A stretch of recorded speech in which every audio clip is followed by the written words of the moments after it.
अनसुनी सच्ची घटनाओं में आपका स्वागत है। ये कहानी हमें भेजी है पंजाब जलंधर के रहने वाले रोहित ने, जो कि एक साधक था। अपनी इच्छा शक्तियों से उसने कई सिद्धियां हासिल की हुई थी और उसके एक गुरु ने उसे सिद्धियों के बारे में शिक्षा दी हुई थी। रोहित को माँ बगलामुखी, माँ काली और नाहर सिंह वीर की सिद्धि हासिल थी। एक रोज़ उसके गुरु ने उसे महाकाल सिद्धि के बारे में बताते हुए कहा कि तुझे शिवरात्रि की रात के 10 बजे सारा सामान तैयार करके साधना के लिए बैठ जाना है। अपने गुरु की बात सुनने के बाद रोहित ने शिवरात्रि की रात 9:30 बजे के ही शमशान की राख, भांग, धतूरा और दूध इत्यादि सामान लेकर अपने समक्ष घी का दीपक जलाकर बैठ जाता है। जैसे ही रात के 10 बजते हैं, वह अपने गुरु के द्वारा दिए गए मंत्रों का उच्चारण करना शुरू कर देता है।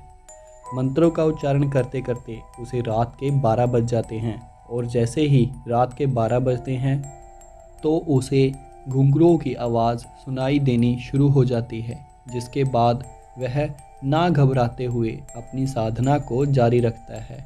और जैसे ही आधा घंटा बीतता है और तो उसे इसी तरह का एक अनुभव और होता है, जिसमें उसे इस तरह लगता है कि उसके पाँव में कोई सांप या बिच्छुए जैसे उसके पैरों में उसे काट रहे हैं और उसकी साधना में खनन डाल रहे हैं।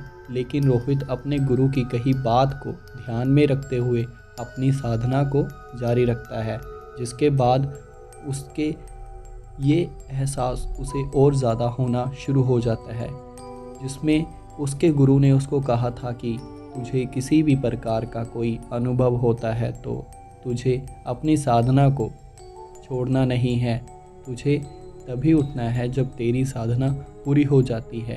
इस बात को ध्यान में रखते हुए वह बिना डरे अपनी साधना को जारी रखता है।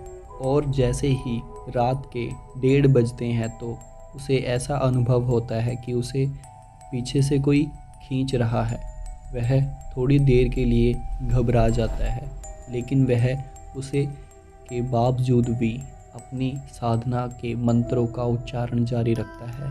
जैसे ही रात के 2 बजते हैं, जो दीपक उसने अपने समक्ष जलाया हुआ था वह अचानक से बुझ जाता है और पूरे कमरे में अंधेरा पसर जाता है, जिसके बाद उसे यह अनुभव होता है कि उसके घुटनों के ऊपर के हिस्से में कोई आकर खड़ा हो गया है और डर के मारे सिसकियां लेते हुए वह अचानक से अपनी आंखें खोल देता है और उसकी साधना टूट जाती है। मंत्रों का उच्चारण बंद हो जाता है और उसे अनुभव होता है कि उसके पीछे कोई खड़ा है। वह पीछे मुड़कर देखता है तो पीछे कोई बड़ी परछाई उसे दिखाई देती है, जैसे कोई महाकाल का विकराल रूप। डर के मारे वह अपनी साधना छोड़ देता है और बेहोश हो जाता है। रोहित बताता है कि पिछली 3 साधनाओं से सबसे डरावनी अनुभव उसे इस साधना में हुआ था, जिसके बाद वो बीमार रहने लगा। अपनी गलती मानते हुए वह मंदिर में जाकर माफ़ी मांगने लगा और जो सामान उसने साधना में उपयोग किया था उसे वह मंदिर जाकर रख कर और लगातार मंदिर में जाना शुरू कर देता है और रोज़ अपनी गलतियों की माफ़ी मांगता है, जिसके बाद उसकी तबीयत में धीरे धीरे स्वस्थ होनी शुरू हो जाती है। तो ये थी जलंधर के रहने वाली रोहित की सच्ची घटना।